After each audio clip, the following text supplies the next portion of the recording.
And what happened was, so anyway, your grades are due on Friday. Let's go straight into our 200, 300 plan. And this is my 200 plan, okay? That's it. And the plan, my huge plan is save 200 bucks a month, right? And if you do, when you graduate college, you're going to end up with a cushion. And it's really important to have a cushion. We got into conversations about how to build your credit. And throughout the time that we've been together, okay, I've been trying to discuss, like, you know, making sure you have reliable transportation. Where are you going to stay next year? Just put these thoughts into your head, right? And I think that I tried to do my best to take you guys through college. So now what, right? You asked me. Down here, and we'll begin my 300 part of my 300 plan. Look, first off, when you're in college, you guys choose your major wisely, okay? And when I say that, I don't mean like,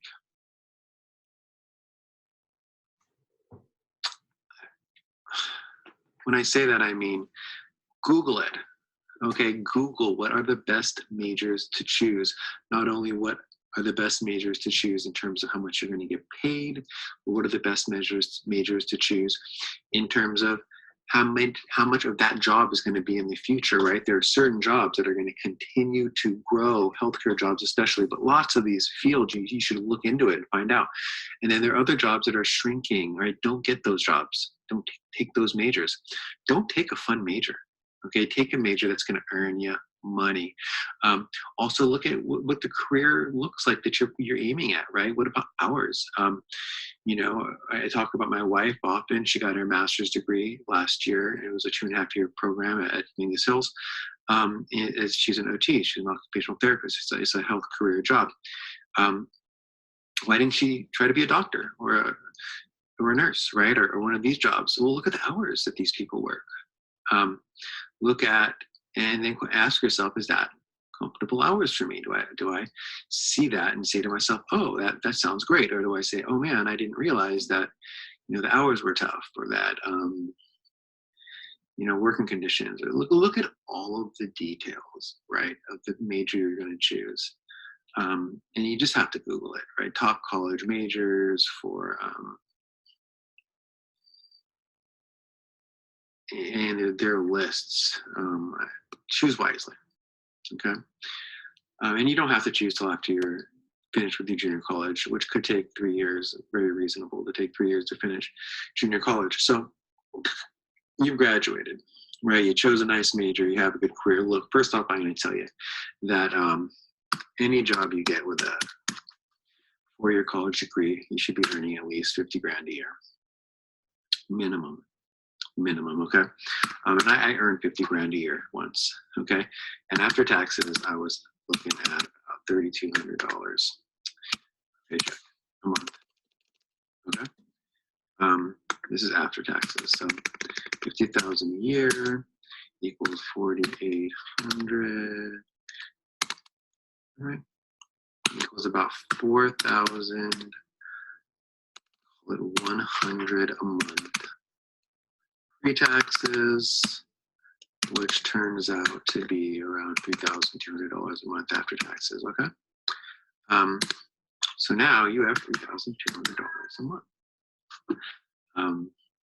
What are you going to spend it on? And, well, first thing I'm going to say is a lot of this has to do with your home living situation. Now, let me just say, I have these 2 younger cousins than me, okay? One is in his 30s and one is almost 30. And unlike me, after college, they both stayed at home. They had a comfortable living place. You know, their mom was really cool with them, and their dad, they had a nice house. So they stayed there. And my older cousin, they're both engineers, by the way. Okay, these kids made really good choices. Both of them have jobs where they make more than me, and I've been working 20 years, and they haven't been working 10, maybe 5 for both of them. So Engineer is a great call as well, especially if you're into math. But they stay at home, right? And my older cousin, his name is Joey. Joey was able to save about $3,000 to $4,000 a month because he stayed at home. Okay, which turned out to be about $40,000 a year. And after living at home for 3 years, he had $120,000 in the bank. If you can do that, if you're comfortable at home, that's a great option because he turned around after 3 years and he put $100,000 down on a $500,000 house in Fullerton. Okay, he works in Irvine. They're from Monrovia, San Gabriel Valley, and now he has this house. It's a really nice house in the hills of Fullerton. It's really nice, right? And with his salary, which is more than mine to start, his payments are comfortable. Great choice. My other cousin is still living at home. If you can live at home, bottom line here, and you're comfortable at home and you have a good spot, I mean, I hope to create a situation where my daughters feel comfortable living at home, right? Not only through college, but potentially a few years after college, they can save and buy themselves a house or start a condo. Okay, that's great. That's great if you can do it. I couldn't. Okay, I was not in a comfortable place at home, so I had to move out and get my own apartment. And that's when I find I put myself on a 300 plan for 10 years. Okay, so let's start here. And I'm gonna actually move my sharing around a little bit. And I want to take a look at apartments. All right, what kind of apartment can you get for hold on one second, you guys.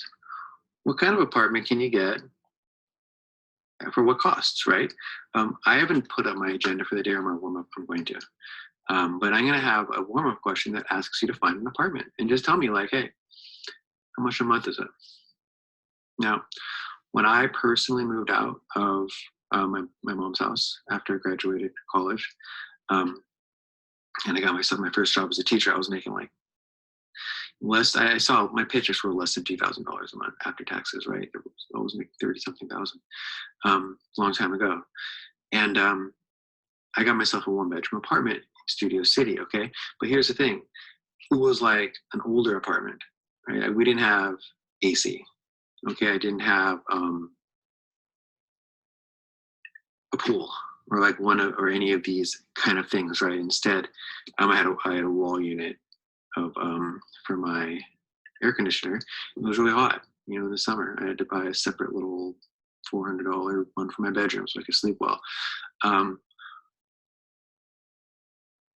But it was $750 a month, right? And with my paychecks being less than $2,000, those are pretty cheap on an apartment, right? Like my DWP bill is my highest bill right now, okay? But I'm paying for electricity, water, trash pickup, and sewer lines, okay? When you're in an apartment, you only pay for electricity. Water's free, all the other stuff is free. And you can have really low bills, like your gas bill and your electric bill are going to be really low. You're going to have a cell phone bill will probably be your highest bill nowadays. When I first got out of college, I got my first cell phone. I had never had one before that. They were new. And they were cheaper than they are now. And then, your cable, do you want cable? A lot of you guys probably go without anyways, right? Maybe you do. Cable could be expensive as well.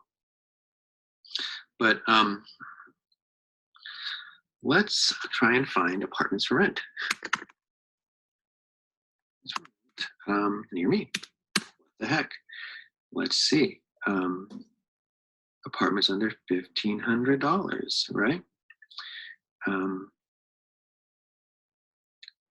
And well, that's not near me. But I think what we're seeing here is just wow, there's a lot of apartments there. I'm going to ask you guys to do your own little search, okay, of your own area. Like where a lot of it will depend on where you want to live, right? And that depends on where you want to work. And at that point, you kind of don't have a choice often about where you want to work. You just kind of take the job that they gave you. So I can't move this map right now. Oh, now it's wanting to move. Thank you for being willing to move with me. Look, I mean, this is our neighborhood. There are an absolute ton of apartments around us under $1,500 a month. I mean, just a ton, right? I live around here. I'm not going to give you my address, right? But so yeah, you're going to have a hard time finding it in Woodland Hills near Taft. But if you go, over here towards Encino, you'll find some, and up in my neighborhood, plenty of apartments under $1,500 a month. And what are we talking about? We're talking about, $1,425 for this one, $1,450. These are $1,400, just kind of regular old apartments. Look at that one. I mean, look at this. This is nicer than what I lived in. Look at the pool on that thing, right? This one over here was at $1,325 or something. You can kind of see the little pop-ups. $1,350. Look, you can do it. All right. And I think that's just the bottom line. I'll let you guys make your own choices in the warm-up. But let me just say that, $1,500 a month can get you a lot of apartments. Here comes my daughter. Yes, my little love. All right, so we are looking at apartments. We're saying we could probably find a place for $1,500 a month. Okay.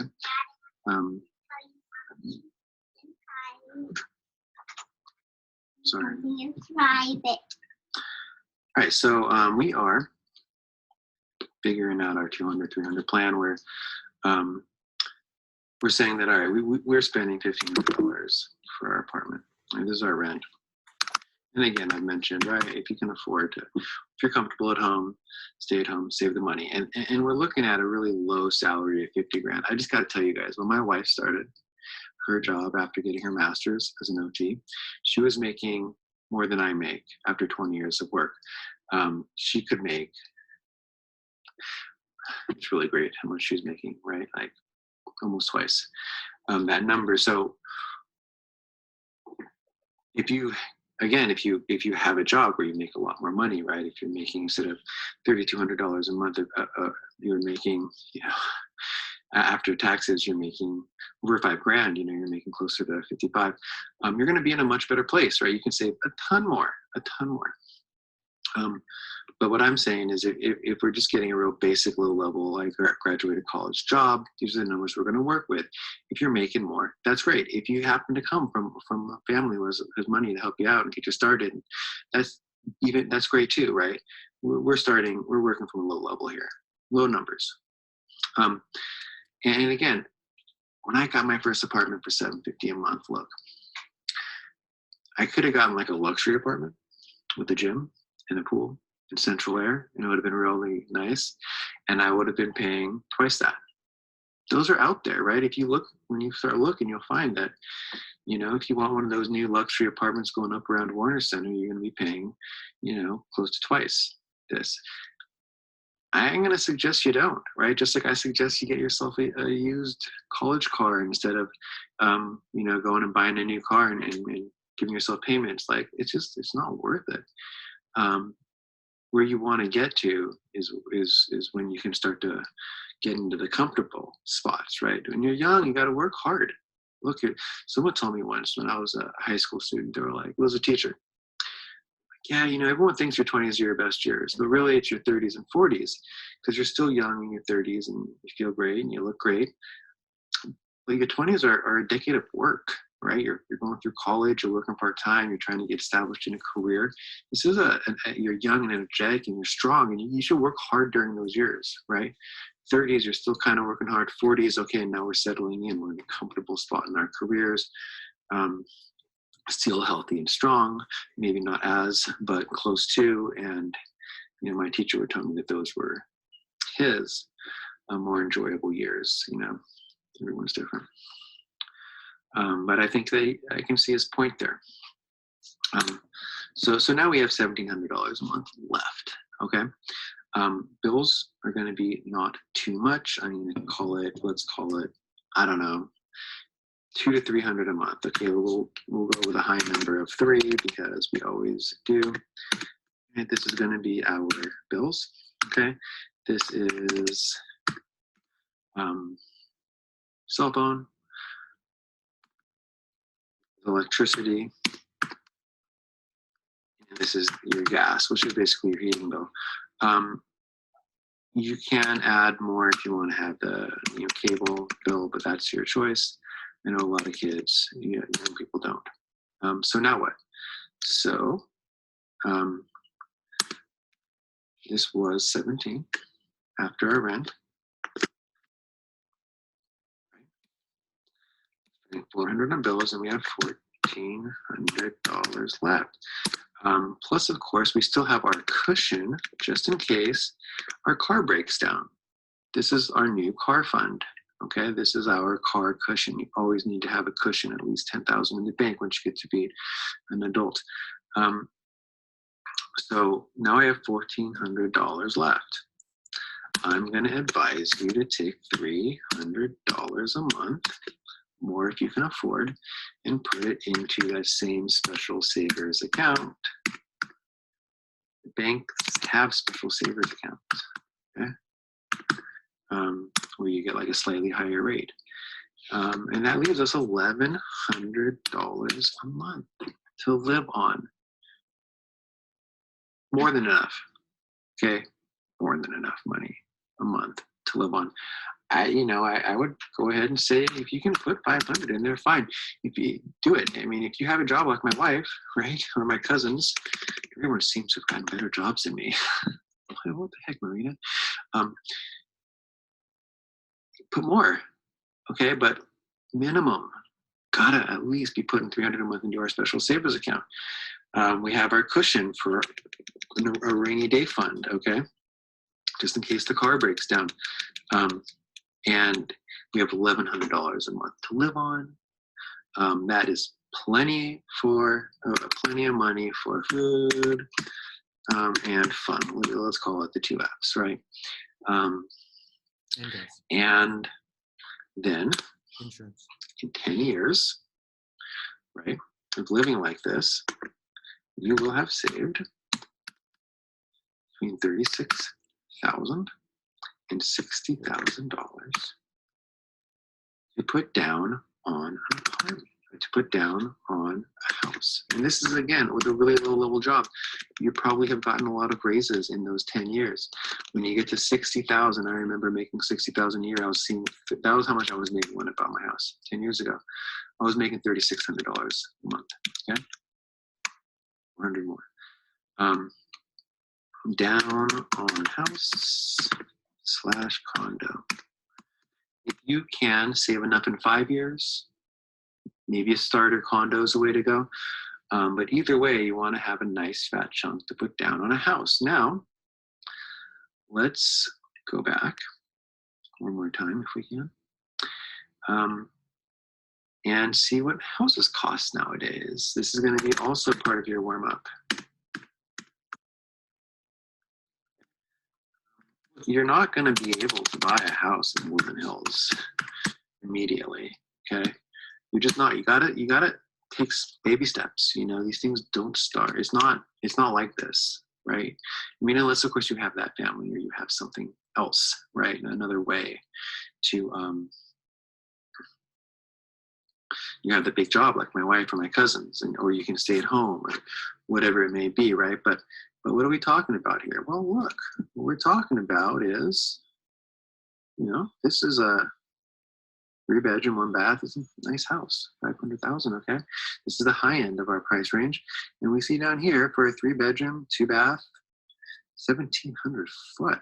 That's a big condo. It's bigger than my house. Um, what's this? 250,000. What the heck? Um, you can see the basic range, right? Your basic price range. I myself have a favorite little place. Called Canoga Lakes. It's not where I live. But if I was going to buy a condo in my neighborhood, this is probably where I would want it. And it's this cool little place. You got like ducks in the lake. It's safe and it's quiet. And let's just see. I mean, just for fun, how much are condos in that area? Oh, okay. 350. Okay. Now we're gonna go to this mortgage. And we're going to go to our mortgage calculator, and we're going to see what our monthly payments will be. All right. So we're going to call it 350 because we're buying a place in Canoga Lakes. They're really cool, right? They're like 2 bedrooms with a loft, 2 bedroom, 2 bath with a loft, pool, jacuzzi, quiet, ducks in the lake. It's gated. And it's really cool, right? You don't have to go there. You find your own. That's going to be part of your warm up. So let's say though that I had the very minimum of 36 to put down, okay? Minimum. So it's 350 minus 36 is, we're taking a $314,000 loan. Our monthly payments will be $1,485 a month. And you say to me, but Marina, my rent on my little junker apartment was $1,500. How is this even possible? Yeah, guys. The hard part's saving the down payment. And look, there's this thing called FHA loans, first time home owner's loan, where you can only put 5% down, right? Normally you have to put 20% down, which would be 60 plus thousand, 70,000. On your first home, your starter home, you can put 5% down, okay, which turns out to be less than the 36,000 I'm putting down. Maybe I don't want to put down so much. Maybe I want to keep a little more of a cushion in there for myself. I only want to put $25,000 down. Now my payments are still pretty 37, okay? And look, they're going to be what are called FHA costs, okay? So let's go back to our finance page. So we have FHA costs, right? We're going to go. Come on back. What did I say? I said $1,500 a month. Let's look. $1,550 a month. That's more than I actually just saw. Now, this isn't going to be it, though, right? We're assuming we're making more than the $3,200 now because we got ourselves a set of raises. We're probably making closer to $4,000 a month after 10 years. So we're going to say that I'm now making $4,000 a month after taxes, which is probably close to $70,000 a year. I mean, choose yourself a career where you can be making $70,000 to $80,000 a year after 10 years of work. That's not too much. I mean, I'm telling you, I make everyone I know makes more than me. All the grown-ups in my life, my sisters, husband, my brother,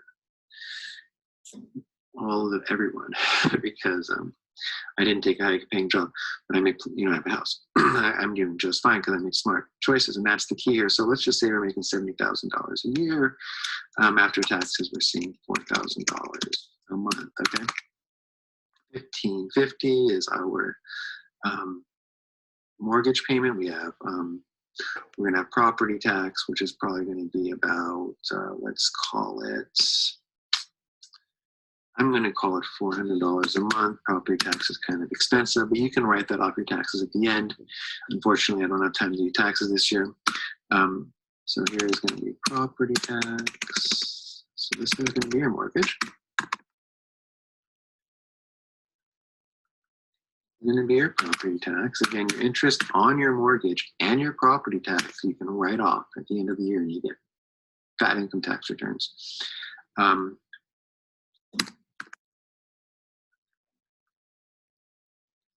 But let's keep looking. FHA costs, right? When you buy a condo versus a house, you have to pay for them to like upkeep, right? Which means though, like if any major pipes break, or they do your gardening, they do some of the like insurance on the property, I'm going to call it $400 a month. Okay, so at the end of the whole thing, right, our total payments, and this is a high estimate,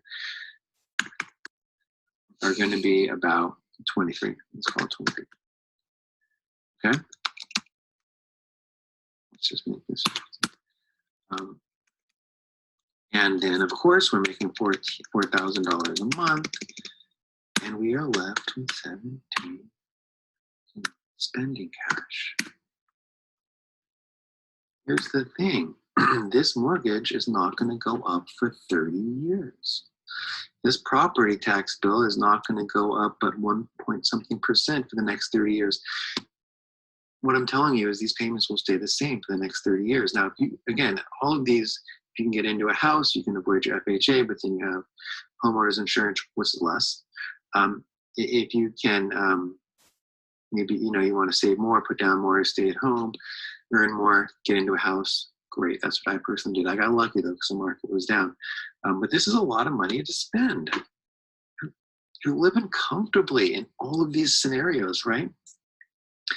I mean, the very first scenario up here, when it comes to living $1,400 or $1,100 a month for food and fun, now it's $1,700 a month for spending, right? And okay, well, how's that going to work? Well, bills are going to be higher.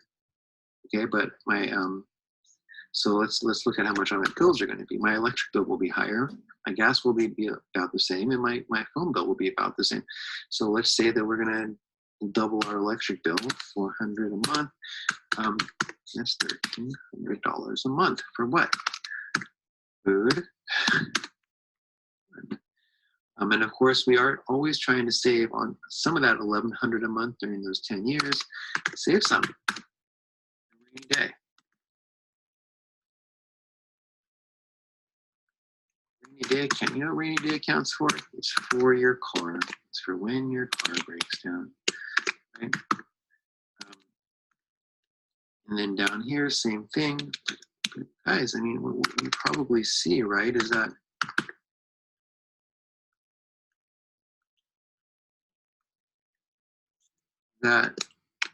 you can do this. Making not all, these aren't big numbers I'm throwing at you. What it is it's making wise choices with your money throughout the years. Because $1,300 a month, you don't need that much. You don't. To live on for food and fun. Because your bills are already paid. Right? This is your house. And here's when it really kicks in, right? Because you're 35. Let's say you're 35 at this point. You have this condo, or maybe you have a house. You want to keep your bills around this level. Time you hit 65 and Medicare kicks in. Medicare is when the government pays your health bills. Social Security kicks in around 65 or soon thereafter. My grandparents and my dad all live on Social Security. They all have Medicare. They don't have medical bills. Okay, they have Social Security, and they're getting somewhere from $1,000, $1,500 for both my grandparents combined. My dad's probably more than that. He made more, but not much more, $2,000, $3,000. Here's where it kicks in though, because in 30 years, this mortgage is over. Pay anything ever again for the rest of your life. You own it. Okay, your property tax. So now you're looking at $800 a month. I mean, this is going to go up. And this is going to go up slowly. At 1%, we have laws, Proposition 13. I mean, there's a law that says that property tax can only go up at a slow percentage. Bottom line is that, okay, so I'm pulling in, let's call it 40 years from now, 50 years from now, right? Social Security goes up with inflation, so it's going to be more than this. But let's just say you're at a low level, $3,000 a month, right? And pretending you're single, if you have a spouse, that person is also pulling in the same amount, right? This is, and let's just do a little breakup here of our 3 different time periods of studying of our life. Now we're living on Social Security, understanding that in those 30 years, this salary also went up. Of course it did. But this mortgage didn't. It never goes up for 30 years. These numbers are like low numbers. And what are you looking at? You're looking at, we'll call it $1,000 a month for your house, for your pad. We'll just call it a pad. It could be a condo, it could be a house. We'll see how much it is. And then $2,000 a month to live on. And that's if you're single. If you're married, we're talking about twice.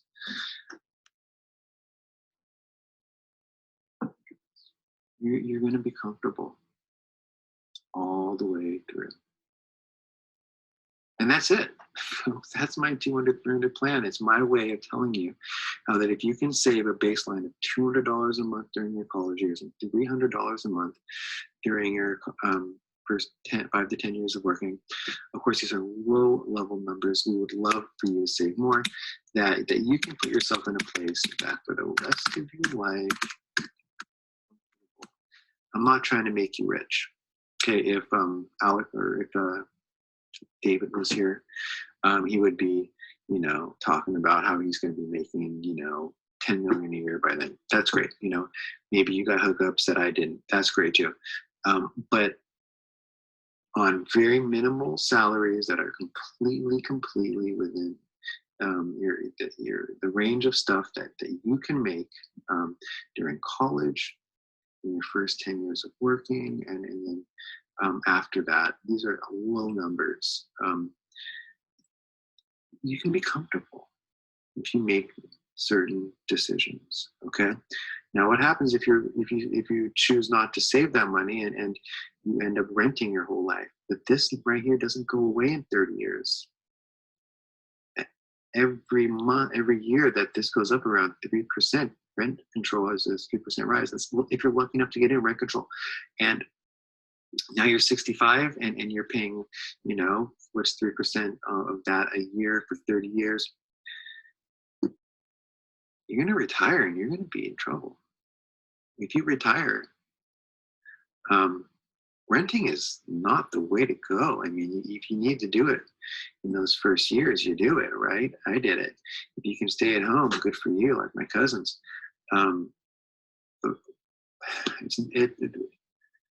It's temporarily more comfortable and enjoyable. Maybe, I'm not gonna rent a cheap place. I'm gonna get a luxury condo near Warner Center. Yeah, but are you ever gonna get to this stage? Right? And then when you do, what happens here at 65? What happens in retirement?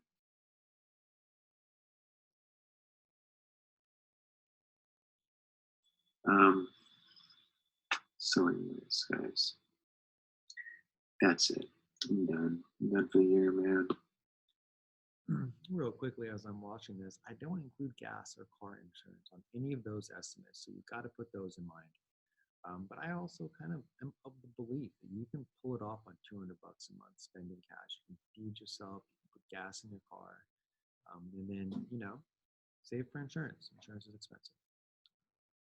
And again, these are just kind of thrown together, not well done. All of my lectures all year, I do not fact check myself. I do not edit these things. I'm just kind of going off the top of my head, and I make a lot of mistakes because I am a flawed human. But it's just supposed to give you an idea of some routes that you can take economically to be comfortable in retirement, and you're all probably going to do way better than what I just said if you make smart choices. Key though, you guys, make those smart choices, please. And I don't include children. But also when you have a child, now you have a wife or a husband and you have a second source of income, although those first 5 years are tough. So you want to save for your kids, right? You want to make sure that you put together a chunk of cash so that during those young years of having a child, one parent's probably not going to work. right? And then, even if they do push things like universal pre-K for free, which might start at 4, you still have to pay. You have 4 years there, 5 years, and then if you have a second kid, so kids are expensive, but then now you're also talking about a second salary, right? So you saved heavy before, and then you start saving again after the kids get into free public education. Yay, free public education. Yay, Taft. Which you guys are about to stop being a part of. Okay, I'm done.